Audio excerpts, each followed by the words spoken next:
کہ مطلب آپ یہ کام نہیں کریں گے کہ آپ اس طرح، کیونکہ اس طرح سے کانفلکٹس بنیں گے، تو یہ بیئرر شیئرز یا بیئرر وارنٹس جاری کرنے کے روکنے کے بارے میں اس کانسیپٹ کو یہ نگیٹ کرتا ہے 34A۔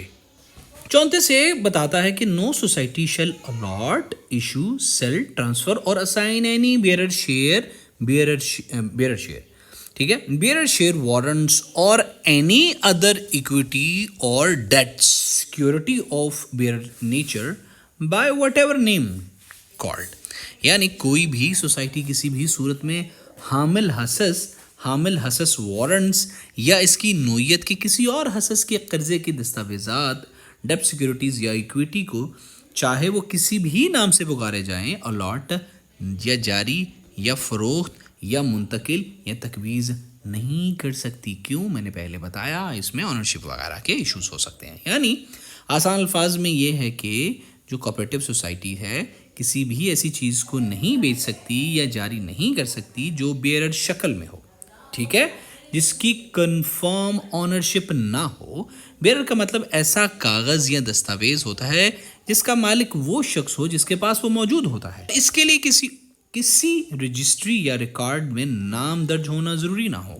اور وہ یہ بھی بتاتی ہے any allotment, issue, cell, transfer, assignment اور other disposition of any bearer share اور بیئرر شیئر وارنٹس اور اینی ادر اکویٹی اور debt security of bearer share shall be void. دیکھو بھائی، یہ جو ساری باتیں ہیں نا، یہ ساری آپ کے پڑھنے کی نہیں ہے، بس آپ کو یہ پتا ہونا چاہیے کہ کوئی بھی سوسائٹی کوئی ایسا ڈاکیومنٹ، کوئی ایسا کام نہیں کرے گی جو کہ کسی ایک بندے کا نام ٹرانسفر نہیں ہو سکتی۔ یہ سارے لفظ گھمانے والے ہیں، bearer share, bearer security, warrants اور دس اینڈ دیٹ۔ یعنی اور اگر کسی سوسائٹی نے ایسے حامل حصص وارنٹس یا اس کی نوعیت کی کسی اور حصص یا قرض کے دستاویزات کو الاٹ یا جاری یا فروخت یا منتقل یا تجویز کر دیا تو وہ سب کچھ کال عدم، وائڈ، یعنی غیر قانونی اور بے اثر ہوگا۔ اگر کوئی ایسا کرتا بھی ہے تو اس کی لیگل گراؤنڈز کچھ نہیں ہوں گی، یہ بتا رہا ہے 34 ہے۔ یعنی اگر سوسائٹی کسی طریقے سے بیئرر قسم کے شیئر یا بانڈ جاری بھی کر دے تو قانون کی نظر میں بالکل بے وقت ہوں گے، ان کی کوئی قانونی حیثیت نہیں ہوگی۔ This is what is said in 34A۔ تو بھائی اگر ہم 34A کا خلاصہ کریں تو اس میں یہ کتاب بتاتا ہے کہ سوسائٹی کو کسی بھی قسم کے بیئرر وارنٹس یا بیئرر شیئر جاری کرنے کے یا بیچنے یا منتقلی کرنے کی اجازت بالکل نہیں ہوتی۔ جس کا مالک ہوگا، یعنی بیئرر شیئر وہ ہوتا ہے کہ جن کا مالک صرف وہی ہوتا ہے جس کے پاس وہ کاغذ موجود ہوتا ہے، کوئی ریکارڈ نہیں رکھا جاتا۔ اگر سوسائٹی نے ایسا کچھ کیا تو وہ قانونی طور پہ بالکل بیس لیس اور گراؤنڈ لیس اور نال اینڈ وائڈ ہوگا۔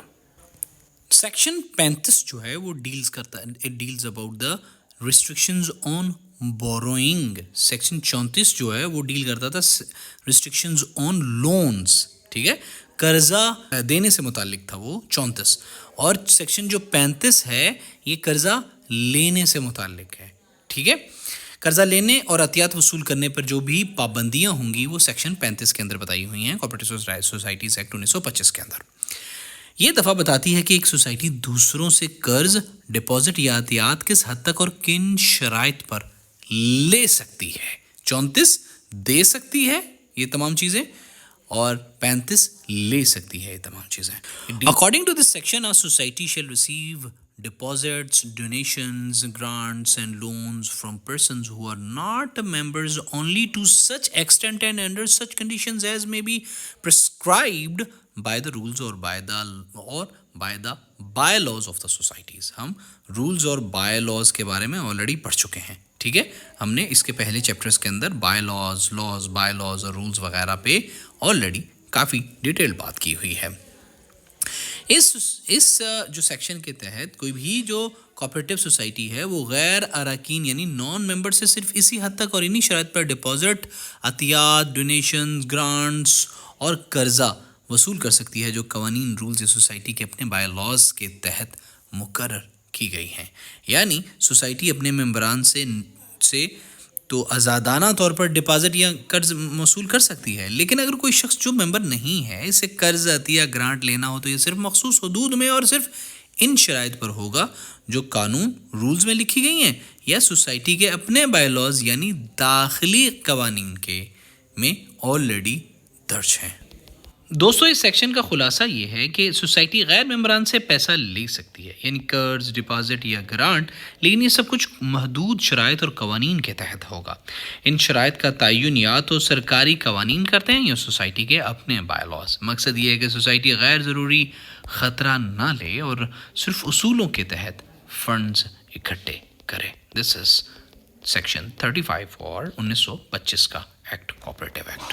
دوستو جو سیکشن 36 ہے کوآپریٹو سوسائٹیز 1925 کے ایکٹ کا، it deals about the restriction on the other transactions with non members. مطلب ایک قرضہ لینے کے بارے میں جو ہے 34 وہ قرضہ دینے کے بارے میں، 35 قرضہ لینے کے بارے میں، اور جو 36 سیکشن ہے وہ کوئی بھی اور کسی قسم کی ٹرانزیکشنز کے بارے میں جو کہ نان ممبرس ہوتے ہیں ان کے بارے میں ڈیل کرتی ہے، یعنی غیر اراکین جو نان ممبرس ہیں ان کے ساتھ دیگر معاملات پر پابندیاں۔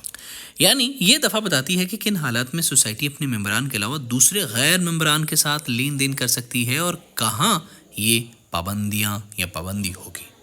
According to this section, consumers, producers and housing societies may, to the extent permitted by their bylaws, trade with the person who are not members. مطلب صارفین کی سوسائٹیاں جنہیں کنزیومر سوسائٹی کہتے ہیں، یا پیدا کنندگان کی سوسائٹیاں جنہیں پروڈیوسر سوسائٹیز کہتے ہیں، اور ہاؤسنگ سوسائٹیاں اپنے بائی لاز کے مطابق حد تک غیر اراکین یا نان ممبرز کے ساتھ تجارت کر سکتی ہیں، لیکن وہ کہاں پہ ہونے چاہیے؟ بائی لاز کے اندر، اس حد تک کر سکتی ہیں جو کہ بائی لاز کے اندر آلریڈی ڈیفائن ہے۔ یعنی یہ جو تینوں قسم کی سوسائٹیاں ہیں، کنزیومر، پروڈیوسرز اور ہاؤسنگ، یہ غیر ممبران سے بھی لین دین یا کاروبار کر سکتی ہیں، لیکن صرف اس حد تک جتنا کہ ان کے قوانین یا بائی لاز اجازت دیں۔ لیکن ساتھ میں یہ بھی بتاتا ہے but the transactions of a resource society with persons other than member except the provided under section 34 اور 35 shall be subject to the such prohibitions and restrictions if any as the government may by rules prescribe. لیکن ایک وسائل کی society, resource society کا غیر اراکین کے ساتھ لین دین سوائے ان معاملات کو جو سیکشن 34 یا 35 میں بیان ہوئے ہیں، حکومت کی طرف سے بنائے گئے قواعد کے تحت پابندیوں اور شرائط کے تابع رہے گا۔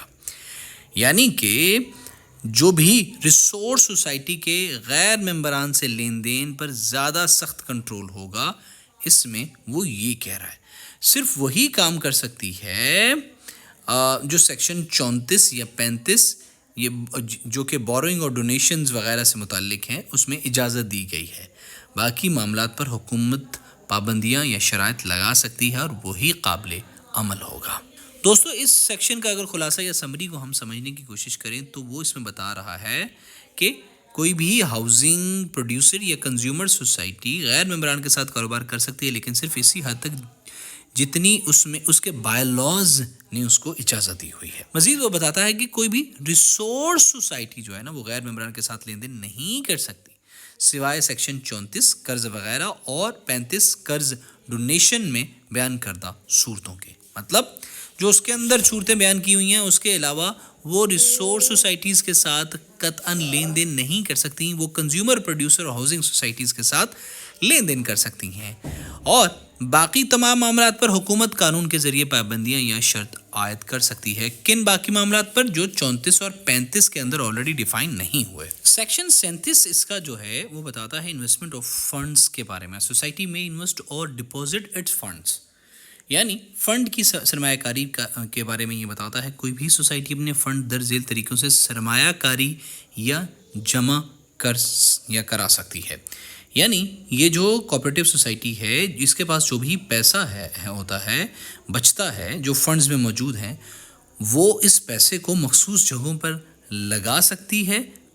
کن جگہوں پر؟ جو اس کے بائی لاز یا لاز کے اندر درج ہیں۔ کہاں لگا سکتی ہے؟ سب سے پہلے گورنمنٹ سیونگ بینکس کے اندر، یعنی سرکاری سیونگ بینک جو ہوتے ہیں اس کے اندر، in any of securities specified in the section 20 of Trust Act 1882، ان سیکیورٹیز میں جو ٹرسٹ ایکٹ 1882 کے اندر درج ہیں، in the shares or on the securities of any other society provided that no such investment shall be made in the shares of any society other than one with limited liability، اور یا پھر یعنی کسی بھی اور society کے حصے، shares یا سوسائٹی کے سیکیورٹی پر وہ انویسٹمنٹ کر سکتی ہے یا فنڈز میں جمع کرا سکتی ہے، بشرطے کہ وہ سوسائٹی لمیٹڈ لائبلٹی والی ہو اور کسی ایسی سوسائٹی میں سرمایہ کاری نہ کی جائے جو لمیٹڈ لائبلٹی نہ رکھتی ہو.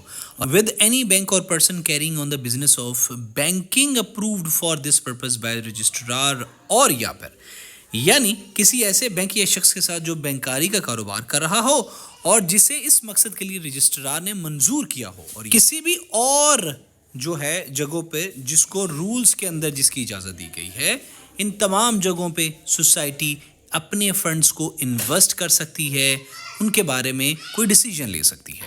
اگر سیکشن 37 کا ہم خلاصہ دیکھیں تو اس کے اندر بتایا گیا ہے سوسائٹی اپنے فنڈ صرف ان ذرائع پر لگا سکتی ہے جو بھی سوسائٹیز کے فنڈ ہوں گے. اب دیکھو دوستو, ہمیں کوآپریٹو سوسائٹیز کو پڑھا کہ سب سے پہلے یہ سمجھ لیجئے کہ کوآپریٹو سوسائٹیز لوگوں کی جو کہ پروڈیوسرز ہیں, کنزیومرز ہیں, یا اس طرح کی یا ہاؤسنگ سوسائٹیز کے جو لوگ ہیں, ان کا آپس میں میوچول فنڈز بیسڈ پہ, میوچول انٹرسٹ بیس پہ ان کی اپنی حکمرانی ہوتی ہے. کوئی ایک مالک نہیں ہوتا ان سوسائٹیز کا, ٹھیک ہے. اب اگر ان کے پاس پیسے اکٹھے ہو گئے ہیں تو وہ اس سوسائٹیز کے رولز اور لاز یہ بتا رہے ہیں کہ وہ کیسے اس کو کہاں پہ اپنی انویسٹمنٹ کر سکتے ہیں. سرکاری سیونگز بینک پر یا ان پہ وہ لگا سکتی ہیں. ٹرسٹ ایکٹ 1882 کی دفعہ 20 میں بتائے گئے محفوظ بانڈز یا سیکیورٹیز پر وہ خرچ کر سکتی ہیں, لگا سکتی ہیں, انویسٹمنٹ کر سکتی ہیں.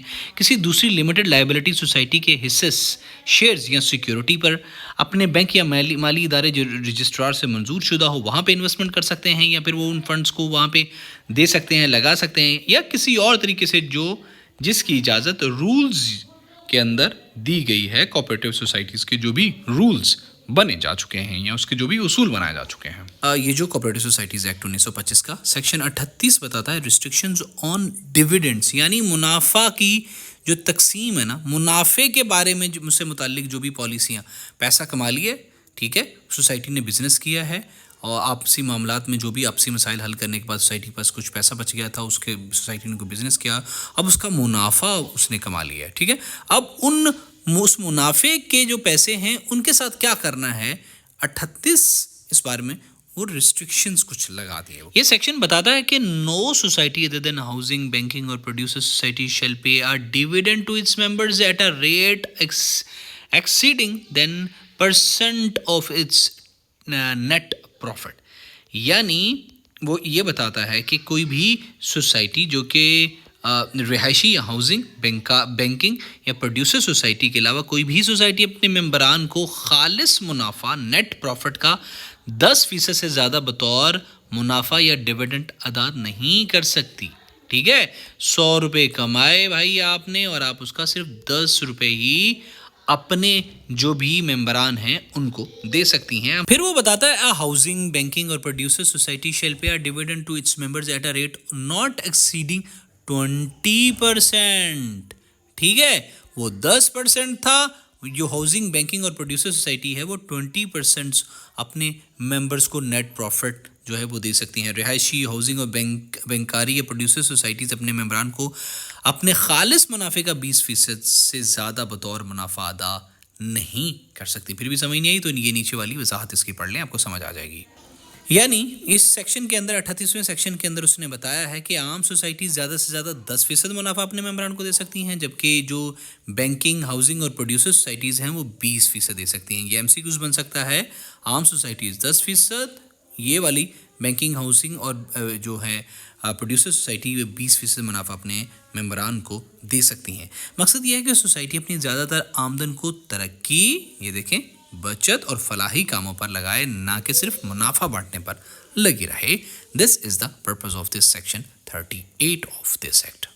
دوستو سیکشن 39 اس ایکٹ کا بات کرتا ہے اباؤٹ دا ریزرو فنڈز, یعنی جو ہر ایک منافع کمانے والی سوسائٹی ہے اس کو لازمی ہوگا کہ ایک وہ ریزرو فنڈ بنائے تاکہ ہنگامی حالات یا ترقیاتی منصوبوں کے لیے پیسہ محفوظ رہے. This is told in section 39 of the Cooperative Societies Act 1925. According to this section, every society which does or can derive a profit from its transactions shall maintain a reserve fund. یعنی ہر وہ society جو اپنے لین دین سے منافع حاصل کرتی ہے یا حاصل کر سکتی ہے, اسے لازمی طور پہ ایک ریزرو فنڈ قائم رکھنا ہوگا. And in the case of any other society that at least 1/10 of the net profit of the society each year shall be carried the reserve fund. اور کسی دوسری سوسائٹی کے معاملے میں ہر سال خالص منافع کا کم از کم 10 سے ایک حصہ ریزرو فنڈ میں رکھا جائے گا. And such reserve fund may be used in the business of the society or may be invested subject to the provisions of section 37 as the government may by general or special order direct.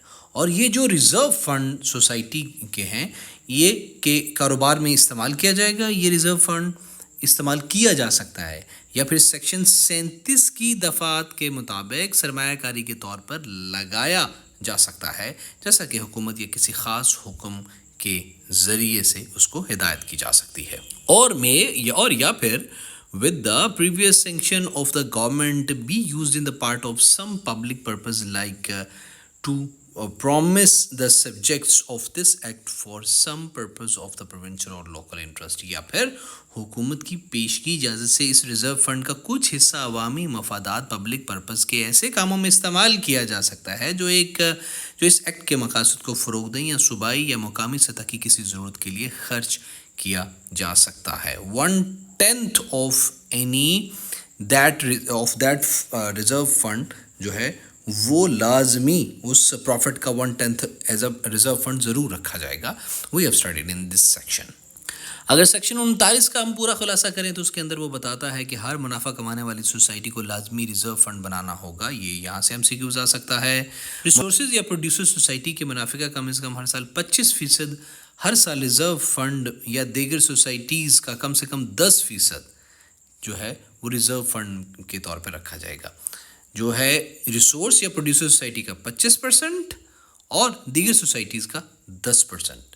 Societies کے کاروبار میں استعمال ہو سکتا ہے یہ جو reserve fund ہے، یہ سیکشن 37 کے مطابق سرمایہ کاری کر سکتا ہے، ہو سکتی ہے اس ریزرو فنڈ سے، یا حکومت کی اجازت سے عوامی یا مقامی فلاحی کاموں کے لیے بھی یہ ریزرو فنڈ استعمال کیا جا سکتا ہے. اس کے اندر جو یاد رکھنے والی چیزیں ہیں وہ یہ ہیں 25، 10 اور یہ 3 چیزیں یاد رکھنے والی ہیں. کافی اہم سیکشن ہے، پچھلی بار سے متعلق MCQs آئے ہوئے تھے. سیکشن 40 جو ہے اس قانون کا وہ بتاتا ہے about the restriction on the distribution of prophets.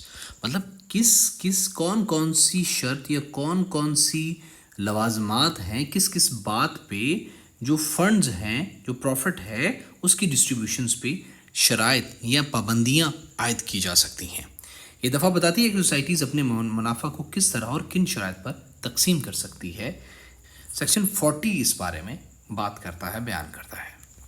According to this section, subject to the provisions of section 38, the balance of the profit of a society after making the prescribed provisions for the reserve fund یعنی section 38 کی دفعات کے مطابق اور لازمی reserve fund میں رقم رکھنے کے بعد سوسائٹیز کے باقی ماندہ منافع جو ہے، یعنی پہلے لازمی قوانین پورے ہوں جیسے ریزرو فنڈ میں پیسہ ڈالنا وغیرہ، اور سیکشن 38 کے مطابق زیادہ سے زیادہ ڈیویڈنڈ کی حد مقرر کرنا، پھر جو منافع بچے وہ تقسیم ہو سکتا ہے. This is told in this section 40. According to this section may together with any available profits or past years be distributed among its members یعنی گزشتہ سالوں کے بچے ہوئے منافع کے ساتھ ملا کر اپنی اراکین میں تقسیم کیا جا سکتا ہے. یعنی موجودہ سال کا بچا ہوا منافع، پچھلے سالوں کا غیر تقسیم شدہ منافع، یہ سب ملا کر ممبران میں بانٹے جا سکتے ہیں یا بانٹا جا سکتا ہے.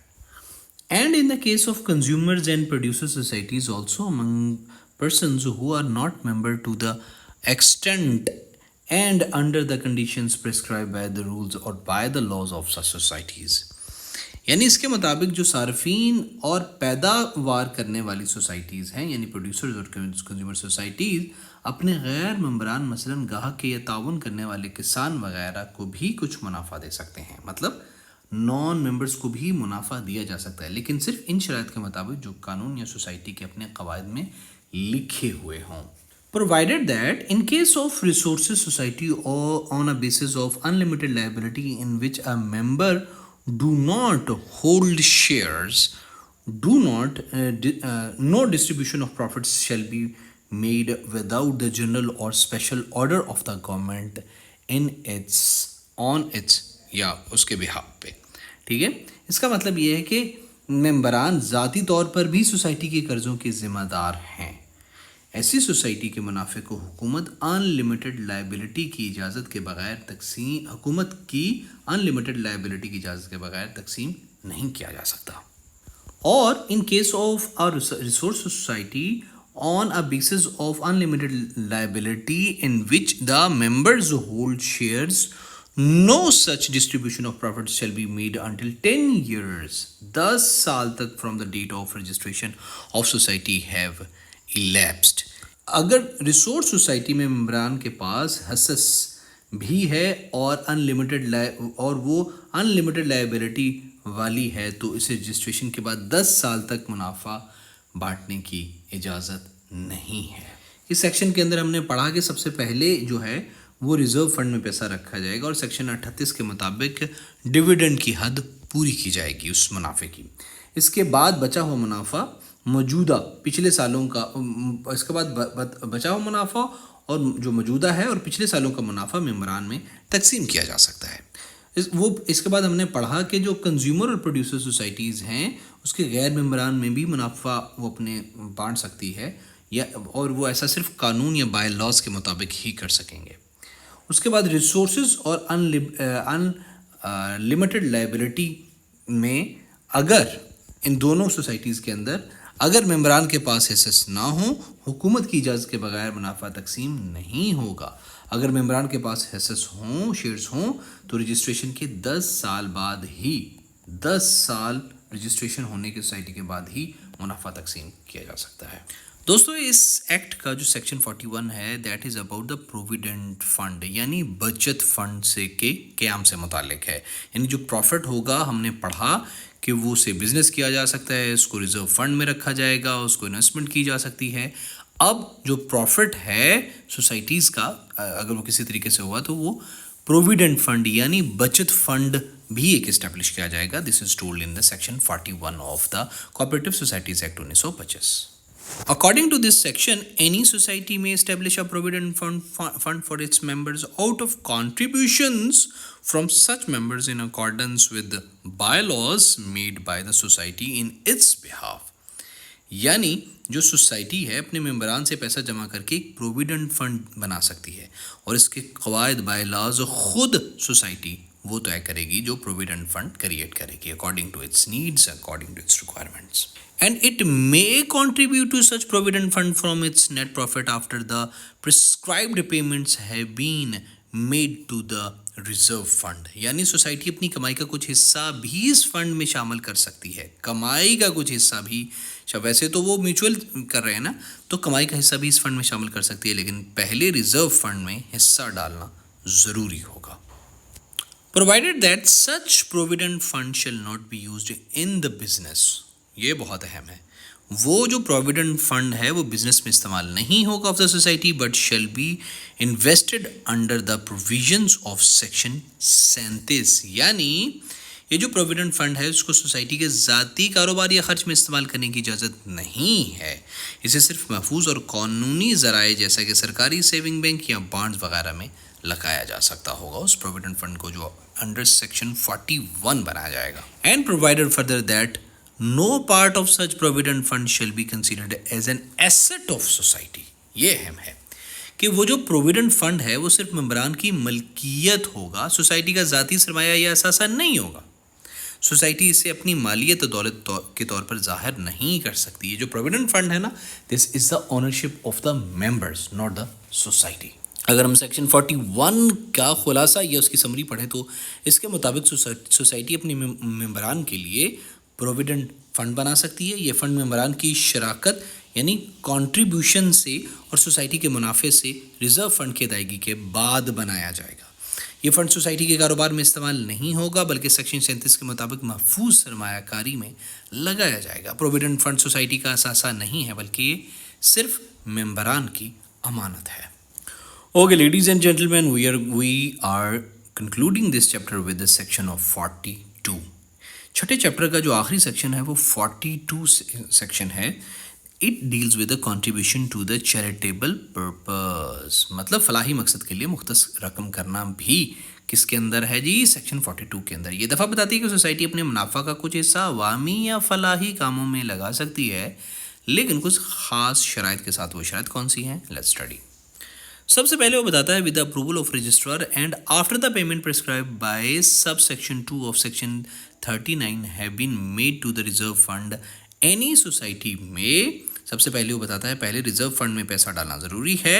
سب سے پہلے کیا کرنا ضروری ہے؟ ریزرو فنڈ میں پیسہ ڈالنا ضروری ہے. اس کے بعد ہی سوسائٹی کو اجازت ہے کہ وہ فلاحی کاموں کے لیے منافع میں سے کچھ حصہ نکالے، وہ بھی رجسٹرار کی اجازت سے. اس کے بعد وہ بتاتا ہے کہ society would set aside some not exceeding 20% of its net profits, یعنی سوسائٹی زیادہ سے زیادہ 20% منافع فلاحی یا عوامی مقاصد کے لیے مختص کر سکتی ہے. کتنا کر سکتی ہے؟ فلاحی کاموں کے لیے 20%. دس میں become an MCQs in your upcoming examination. According to this section, utilize from time to time the whole such sum in contributions to any public or cooperative purpose to charitable purpose as defined in section 2 of Charitable Endowment Act 1890. یعنی جو ایسے فلاحی کاموں کے لیے جنہیں charitable endowment act 1890 میں واضح کیا گیا ہے، اس کے لیے یہ جو رقم ہے یہ استعمال کی جا سکتی ہے عوامی مفاد کے لیے، کوآپریٹو مقاصد کو کے according. To sum up we can say that in section 42 society registrar کی اجازت سے فلاحی کاموں کے لیے منافع کا کچھ حصہ مختص کر سکتی ہے. لازمی ہے کہ پہلے ریزرو فنڈ کے لیے رقم رکھی جائے، اس کے بعد سیکشن 39 کے مطابق جو ہے وہ فلاحی کاموں کے لیے جو کنٹریبیوشن یہ جو فنڈ بنے گا اس کے اندر رکھے گی. زیادہ سے زیادہ کتنے فیصد فلاحی کاموں کے لیے عوامی مقاصد کے لیے رکھا جا سکتا ہے؟ دوبارہ پڑھ لیں اس کو، اہم ہو سکتا ہے یہ رقم عوامی کوآپریٹو یا قانونی طور پر تسلیم شدہ فلاحی کاموں جیسا کہ 1890 کا ایکٹ بتاتا ہے پر خرچ کی جا سکتی ہے. اینڈ انشاءاللہ 1 یا 2 دن کے اندر ہم 7واں چیپٹر بھی اپلوڈ کرنے والے ہیں. Stay tune to Al-Karam school of thoughts. انشاءاللہ کسی بھی پوسٹ کے لیے آپ کو فری اور کمپریہنسو مٹیریل جو آپ کو پیڈ ملتا ہے وہ فری آف کاسٹ اس پلیٹ فارم پہ ملتا ہے. So subscribe to Al-Karam school of thoughts and share with your friends. میں بھی کسی کا بھلا ہو جائے. پاکستان پائندہ باد. السلام علیکم.